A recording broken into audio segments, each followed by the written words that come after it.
Hello there folks, and welcome to a Shots Fired Airsoft video. I'm Ben, and today we're going to have a look at something that I don't own at the moment, well I own now, and that is an M4.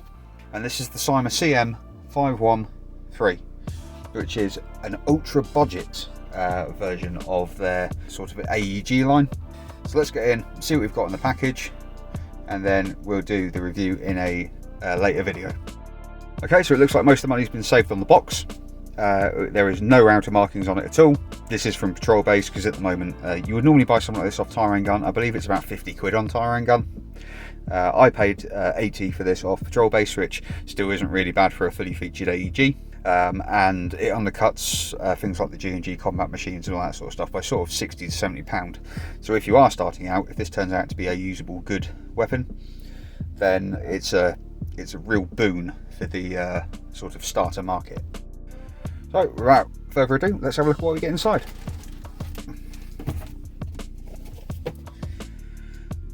Okay, so we don't receive any instructions by the looks of it. We've got a simple safety sheet, which is the standard sort of target that Cyma tend to put in. So again, considering this is probably going to be a starter gun for a lot of people, that is maybe a bit of a drawback. This is already open obviously, because being a imported sort of UK and being from Patrol Base, these come out of the box firing about 420 FPS, which is way too hot for a full auto weapon over here.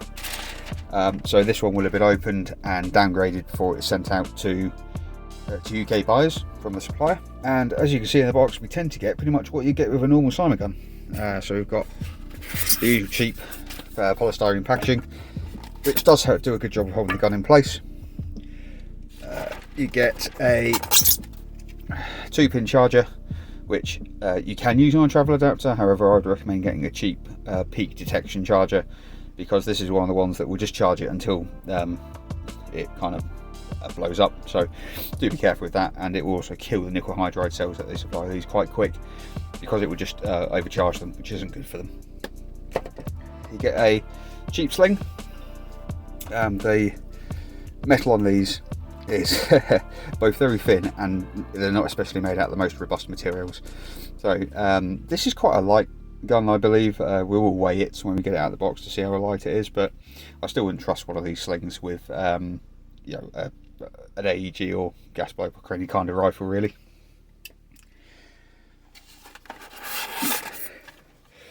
But you get a magazine, just a plastic high cap. Nothing wrong with that. It's a 300 round capacity, and yeah, it will function and get you through a game or two. Also standard M4 mag, so you're going to be fitting other M4 mags if you wish to use them.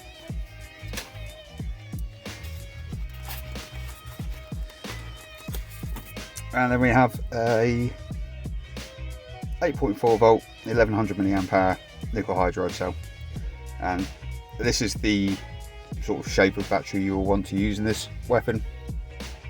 It has a stock sort of designed for that type of battery. So there's, I'll show it to you in a minute, but when you take the butt plate off, there's sort of 2 holes down either side of the central buffer tube, which has the wiring in, and then there's 2 slots in the stock, and they just sort of slide in. So I'm guessing if you wanted to run it on a 7.4 LiPo, for example, it may be worth getting a sort of a 2-stick design like this, and it will work perfectly fine. Okay, so let's have a look at the weapon itself. Let's get the box out of the way. Oh, there is a cleaning and jumping rod in there as well, as you would expect. And here we are. This is the Cyma CM.513 in the flesh. First impressions, just touching it, it is very plastic. Wait for my camera to focus. Yes, very plastic. It's not necessarily a bad thing. So it is a very cheap weapon. However, we have everything you would normally expect on an M4. So we have flip up sights, which have the sort of narrow pinpoint, which I don't really like, but then again, it's good that you get a set of sights with it because of how cheap it is. We have nice rail along the top, a fully railed handguard. Again, everything is plastic. We have a integrated silencer on the front, which if we remove, actually covers our inner barrel.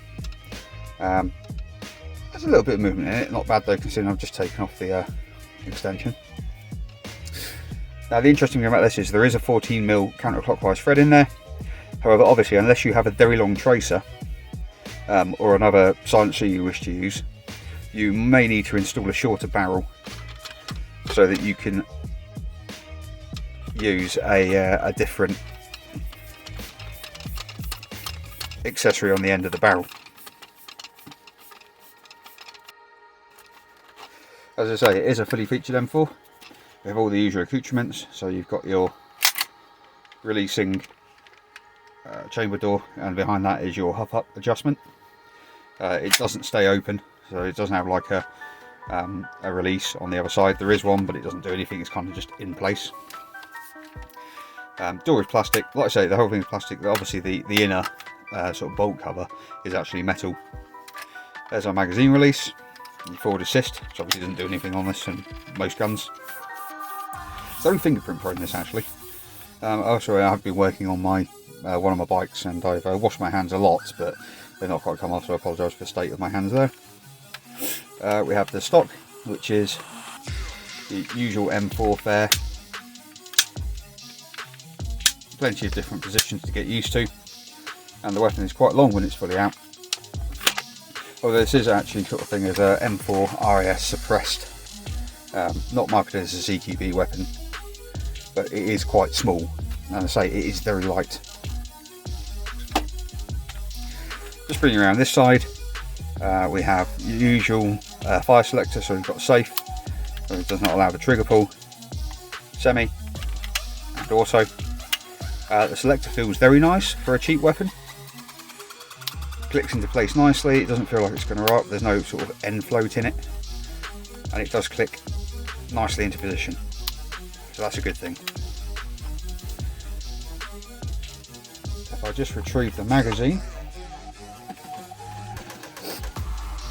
you see it just slots in, and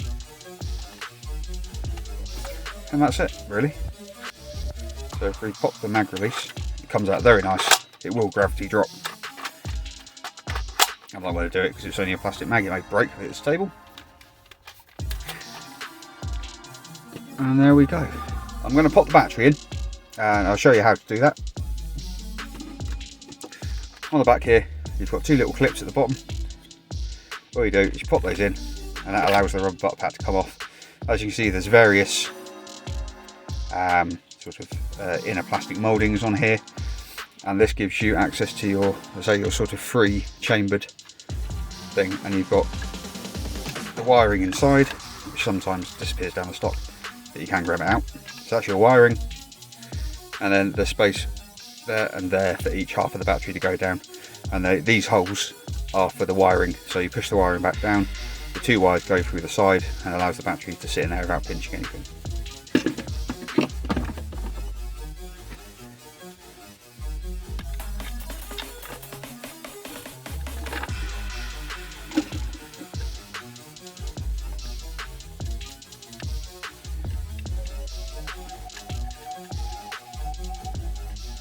So you pop the wiring back down there, make sure your wiring is kind of separated like that, and then all you do is you make sure that that bottom tooth goes between the two wires, top one goes over, and then the butt plate will just click back on. It's nice and secure, it's not going to come out mid-game unless you pop the clips, and that's it. And with that in place, we have full movement of the stock still, no jacking up, and obviously I'll just pop the mag out. The mag is empty, the gun is empty as well. But I will just give you a demonstration. We're on semi.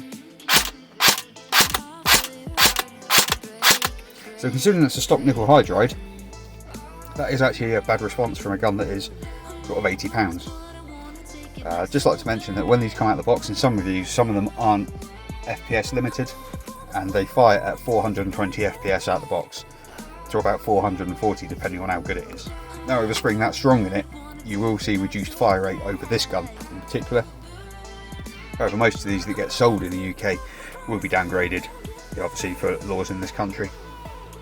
If we just set it to automatic. So, back to semi. So not the fastest fire rate in the world, but we are dealing with a very cheap weapon. This does have a full metal gearbox in it. It should be very stalwart. I can't say much for the shimming. It is a cheap weapon, so no one sat there for hours and sorted it out. But all in all, it should be a pretty good starter weapon. Obviously we'll get the fire and test on it and a look at the full review, and we'll also have a look at how to break down the weapon to get inside for maintenance and maybe adjust springs and all that sort of stuff. So that's it. That's a very quick overview of the Cyma CM.513. Again, I've been Ben. It's been a Shots Fired Airsoft video. Thank you very much for watching, and we'll see you again soon.